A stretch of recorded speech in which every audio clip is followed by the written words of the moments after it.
Welcome to the Danbury Democrats. My name is John Gogliettino, and I'm your host.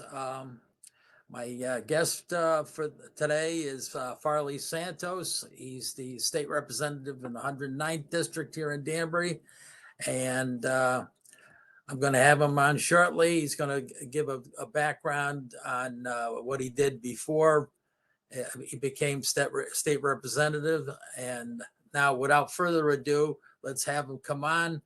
And there's always new people coming into the area, and he can do a self-introduction on what he did before he became state representative. So welcome to the show again. Thanks, John. Thanks for having me on the show once again. You're welcome. To the viewers who don't know me, I'm Farley Santos, state representative in the 109th district here in Danbury. I've been a nearly lifelong Danbury resident. My family immigrated here from Brazil when I was 7 years old. We were undocumented for a good portion of that time. But I would like to say that I'm sort of like the example of what the American dream can be, right? My family worked hard. We were low middle class. I would say even poor, poverty stricken as well, growing up in downtown Danbury. But slowly we've got the opportunities that many people do when they come to this great country, and especially this great city of Danbury, and we were able to rise out of that, right? So went through Danbury Public Schools, graduate of Danbury Henry Abbott, I should say, and I started working in banking straight out of high school. I worked for Savings Bank of Danbury, which is now Ives Bank. I was there for 16 years. And during that time, I got involved politically as I was volunteering in our public schools. I realized that our public schools were not well equipped like they were when I was a student there. And I had learned English as a multi-language learner and excelled in my studies. So I got involved. I filled a vacancy on the Board of Education, ran that year, 2017, was the highest vote getter on our Democratic ticket, served 2 years on the Board of Ed, quickly realizing that a lot of the challenges were because of lack of funding. So I filled a vacancy on the City Council, and then won election of my own for 2 years and served a full 4 years. And then the opportunity came for me to run for state representative. Wasn't something I was looking for, but my predecessor, David Arconti, retired after 10 years of service at a ripe young age of 36. And now I'm serving in my second term in the legislature. I'm an assistant majority leader. I am vice chair of the banking committee. I serve on general law, veterans and military affairs, and the new committee, which is government oversight. Really enjoy the work that we're doing in Hartford. And over the last 3 years, this is going into my third year, we've been able to bring back $151 million to Danbury in education costs, paying for the Esposito administration's overpayment for the Cardis building, which cost Danbury taxpayers over $20 million, and so much more for Danbury nonprofits, organizations that are doing great work here in the community. I'm privileged to do this work. I'm privileged to represent our community, and I look forward to the challenges ahead and addressing the issues that people are seeing every single day. Okay, thank you. It sort of took some of my questions, but the committees, the new committee that you're on, and the specific legislation that you may have sponsored, if you want to brag about something right now, or sure. Okay. Well, let me just start by saying also, as a legislature, uh, as a legislator, you don't make that much money. So I also have to have a daytime career. I was in banking up until about a year and 3 months ago when Mayor Alves was re-elected. He's running for re-election now. Um, he brought me on to work on his team, and so I do. I'm the economic and community development advisor to the mayor. We've got a lot going on in our office and enticing new businesses to come to Danbury. Businesses that are here expand, retain them here. It's what I've done in my career in banking. And now I'm doing it for the city of Danbury, serving an excellent mayor in Roberto Alves, who worked so very hard for our city. Now in the legislature, yeah, the Government Oversight Committee, they oversee FOIA requests. In fact, we had a forum yesterday on FOIA alone, Freedom of Information, that folks have access to. And it's just overseeing the kind of work that we're doing as a legislature, right? Ensuring that funds are going to where they need to go, ensuring that we are keeping with the trust that the public has placed in us. And as far as my committee work, look, I'm really invested in ensuring that Danbury gets every single dollar that it deserves. And so I've made my time in the legislature exactly that. And working with awesome legislators like State Senator Julie Kushner, who has such a pulse on labor issues and an array of issues that come before the legislature. It's really important that we have partnerships like that. And again, I get to serve with Bob Godfrey, the dean of our delegation, Rahab Ali Brennan, and Ken Gucker, who are now back. And our delegation is unique. We get very close of an attachment to our city government. And in my two roles, that makes it even easier for us to address the issues that we need. So we're going up there to Hartford, fighting every day for Danbury, right? But there are pieces of legislation like the one that I was talking on yesterday, which is giving credit to folks young professionals who can graduate from school here so that they can stay here. Give them it's the first time home buyer savings account, which would give people the opportunity to invest right here in Connecticut. It's really important that we keep young professionals here, attract young professionals here. We haven't done such a great job over time on that, and I think we've made some strides. We need to continue doing that more to make Connecticut more attractive for younger individuals to come here, set roots here, give back to their community here, and find a career progression here. So that's an excellent opportunity there. That's a bill that I'm sponsoring and have worked very hard to ensure that it gets through the House and the Senate this session. Oh, that sounds like a very interesting program, and it's definitely needed legislation. Yep. And another thing I might plug in here, and that is you're going to be looking for additional funding for education. You know, the startup nature of the high school on the west side, that we're hiring so many teachers, and it's really part of the startup of it's not a usual thing that's funded by the state, but when you consider it's so much money in starting a high school from scratch, you got the high school on the north side of town, and you got the high school on the west side of town, and you need a lot of the same things because they're in two separate buildings and miles apart. So we need a helping hand from the state to help fund for some of it anyway. Am I right? Or No, I think John, you're absolutely right, and these are the discussions that we've been having since day one. Mayor Alves has dedicated himself to going to Hartford and speaking with anyone who is in a decision-making place to help Danbury. So when the governor gave his budget address, which did give an increase to Danbury in the education cost-sharing formula of about $2 million, we were there that day talking to House and Senate leadership, the Speaker of the House, the President of the Senate, the majority leaders in both the House and Senate, to talk about the issues that we need support here in Danbury. And of course, the Career Academy is an added cost that we inherited. and it's needed, right? Danbury is the biggest high school in the state with nearly 3,900 students.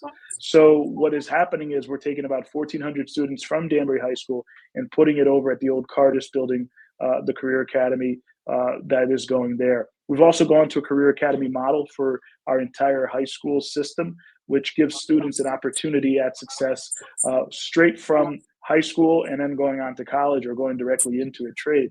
So these are good investments that we're making into our students. But yes, opening up a new high school, there's about $13 million added into the budget for operations for the Danbury schools that we need some help finding funds for. And so we are advocating strongly on the state level to get that support. Last year, we were able to get $12 million, which saved a whole heck of a lot of jobs for teachers.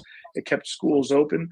And yet we need to continue doing that because the previous administration didn't plan for this growth. They just were going to plug it out there and figure it out in the future. But what we're doing here is listing out a plan, a 5-year plan of how do we get there to address these issues. And education, in my humble opinion, is the very best investment that you can make in your community because it will pay itself tenfold back and it will reinvest into the community that we have. So my work and my challenge is to find that funding for Danbury, and that's exactly what we're doing. Plus, it's an anti-crime. The funding for education is never wasted, because the kids come out and they're not adequately educated. There's a possibility they may go down that route of crime, and it's an so having additional funding and having better education prevents that. Sure. And that's already, it's in the process that you're working on additional funding. Also, it's fortuitous that you're here, both as a state representative and also with the job you do for the city. Could you tell us a little bit about grants that you might be working on that might help us with the task of getting additional funding with the new school? Sure. I mean, there's a variety of grants that we're working on, right? So we have a grants team here at City Hall. The mayor, for the first time in I think it's 12 years, fully staffed the finance department because, as you can imagine, in an organization, if you don't have a finance team that every other department is tapping into, it's really hard to run an efficient organization. And so the mayor, with a business-like approach and precision that we both bring to city government, being working in business before coming to government, we see the efficiencies and opportunities where they lie. So yes, there was a grants team that was created. We've added people onto that grants team in order to scour everywhere possible opportunity for grants, right? And so you'll recently see a press release that talked about Western Connecticut Council of Governments' $4 million grant that we received to continue the downtown rehabilitation of sidewalks on our main street, right? And there are other grants out there that we are actively going after. There's opportunities in the private sector where organizations are offering grants, but there are also state grants, federal grants that we are going after. Federal grants at the moment are a little unstable. And so what we are doing is ensuring that we are applying for grants and buckets of funds that we are actually going to get.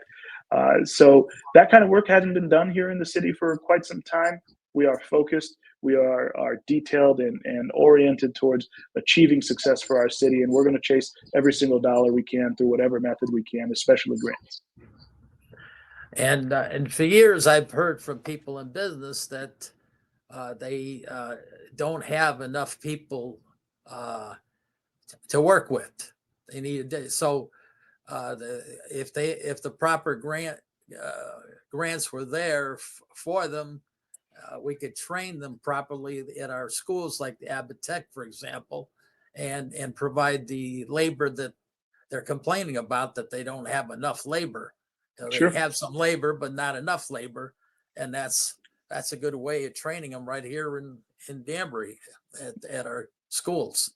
Absolutely. Workforce development is very important. Right, and we have Abitech. We have our 2-year college. I'm trying to remember. Matitech is it Naugatuck. Naugatuck, Yep. right? And then we got Westcon. So Yep. we've got a variety of places that people could go and get trained in one way or another, and you need the grants to get people through that. Sure. And so I'm glad of the work you're doing in that direction. What are some of the legislation that you're looking forward to do aside from education? Is there any particular, like the other reps have like pet projects, like a park that they're developing, or do you have anything in particular that you're working on? I mean, you're working on a number of things already, but is Sure. there any particular thing that you'd like to highlight in addition to what you've already spoken about? Well, look, I think this is a great question because there are certain areas that we need to focus on as a state.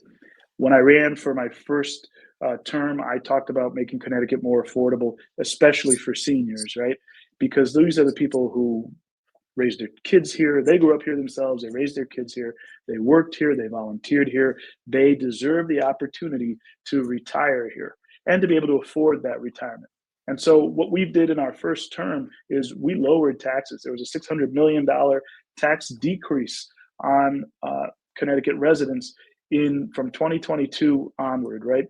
The governor in his budget proposal has offered a tax decrease as well, and that's going to be worked throughout this legislative session that ends in June. And I think that there are other areas of opportunities that we can look at. Look, I'm not going to shy away from Eversource and your electric bills. My house is 100% electric powered, and so I'm feeling the pain just like every one of my neighbors, right? And it's important to get the information out there. How did we get here, right? In 2017, there was a bill that would save the Millstone nuclear power plant. That bill cost $810 million for Eversource. And what Eversource is doing right now, 77% of the increase that you're seeing right now is based off of that bill. Eversource is trying to recoup that money in a 10-month time frame. So it started in the summer. It'll end by May. People are feeling the pain. I'm feeling it every day. I get emails every day from my constituents who are talking about the fact that the electric rates have gone up so much, that they're paying so much in those public benefit charges. But it's really important for them to know where that came from. That bill was a Republican-led bill in that year. Yes, a Democratic governor did sign that. But I'll remind folks, I wasn't in the legislature, neither was Senator Kushner and some of our current state reps. All the Democrats in our delegation at that time, including Bob Godfrey, voted against this bill because we saw what it was going to do to your rates in the future. And it's important to remember that both Republicans who were serving the city of Danbury in the delegation that time voted for this bill. And so that is now costing us at 77% of what the increase that you're seeing in your electric bill.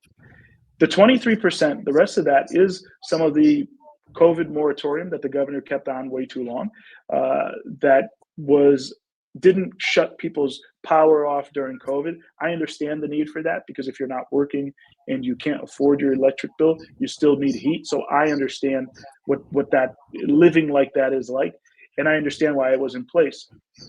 But it's part of the reason why we're going through this right now. So in the legislature, what we're doing is we're looking at many different options of how to control our rates that we're paying, making sure that we're not making it unaffordable for people to live here. There are several bills that are being worked on right now. I'm a co-sponsor of a bill with Kerry Wood. I'm a member of the Moderate Caucus. And what we're talking about is smart metering, a tax credit for people who are paying that public benefits charge, and other measures that will help control some of the outrageous prices that we're paying for this. I understand what people are going through. I feel it. I hear it. I'm here to help. And I think this legislative session will be able to get something done on that end that will alleviate some of the pressures that people are feeling at the moment. So there is hope that we're going to have a moderating effect, and it isn't going to come all, and maybe we get hit, but it's not going to be long lasting. Well, like I said, you'll see some alleviating factors by May because that is what PURA, the body that oversees Eversource, had allowed them to do. I'll remind folks that the chairman of PURA the Public Utilities Regulatory Authority, voted against this plan because she thought a 10-month time frame would have been way too short. And people are feeling it now. And so what I've done is made a pledge in my last election that I will not vote to renominate those commissioners who voted for this 10-month payback plan that Eversource has. Look, Eversource is a monopoly. They're a big company. They're making billions of dollars off of us. It's time that we get some relief for the taxpayers as well. Yeah. Sometimes I wonder whether or not it was some kind of a bonus plan that was set up. They don't call it a bonus plan in public, but to do everything in 10 months is crazy. Yep. Anyway, moving along, let's see, I asked you that question. Is there any, with all of the cuts in funding that are going on down in Washington, is there any possibility that any of our existing funding might get cut? There's no indication yet, right? Well, there are some indications. A few weeks ago, the president froze some pipelines of funding to states, and the governor and several legislators came out and talked about how detrimental that will be. This is part of the anxiety for this state budget, this biennial budget that we're doing. Because if there are cuts coming from the federal government, cuts in education, cuts in Medicare reimbursement, cuts in housing vouchers, we will feel it as a state. And perhaps the state will have to shoulder some of those burdens because we don't want people to go without. But imagine how drastic that would be to have, I watched I watched this morning a bit of the confirmation hearings for the potentially soon to be Education Secretary Linda McMahon from Connecticut, right, who talked about how her role is to go in and dismantle the Department of Education. That would be incredibly detrimental to our state if we lost any of those education dollars. I remind people that we are working right now to be able to get more funding in education. And if we lose federal funding, billions of dollars, that is going to hurt every single person in this state, and including, and in my opinion, most importantly, our children, as education is the key to success in their lives. And so any cuts there would be very detrimental to all of us. And I'll remind folks that this is what is being enacted right now. And I caution people to be mindful of that. And so, yeah, there is some real anxiety over what kind of cuts are coming down the pike, where they're going to affect. And I mentioned Medicare cuts, right? That'll affect our healthcare centers. That'll affect our hospitals, right? And the kind of treatment that we can give people. And so the state may have to come in and plug those holes of lack of funding that used to be there. And that means money from other areas that need drastic attention may be pulled back from. So I'm worried about that. I'm not trying to be an alarmist here. I'm hopeful that that won't happen, but it's something that we need to be cognizant of. Good, yeah, because there's more than one person out here that's already people that watch the news. It's you almost feel like you got to change the channel. It gets so intense at times. It does. Yeah. Your contact information at this point in time. Let's get it out there. We're getting towards the end, and I read not Sure. do it rushed. Your best email for people to contact you with questions or anything else that they may want to ask you, and your best telephone number. Absolutely. And I'm very open to the public. I have often conversations with constituents, residents, neighbors, even if they're not my constituents, but you live in Danbury. I represent Danbury. Again, on the city side, I work for Danbury full-time and part-time.